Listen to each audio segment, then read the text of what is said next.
রোজাদাররা প্রায়শই কমপ্লেন করেন ইফতারের পর পেট ফুলে যায় অথবা বুক জ্বালাপোড়া করে।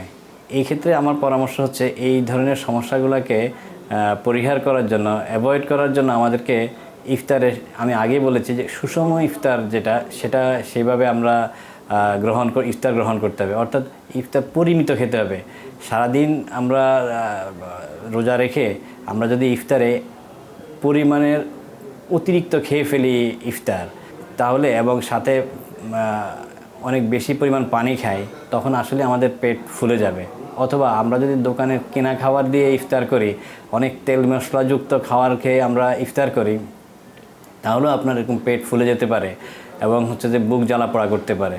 সো এই সমস্যাটাকে আমাদের পরিহার করার জন্য আমাদেরকে ইফতার করতে হবে পরিমিত, স্বাস্থ্যসম্মত, ঘরে বানানো ইফতার দিয়ে ইফতার করাটাই উত্তম।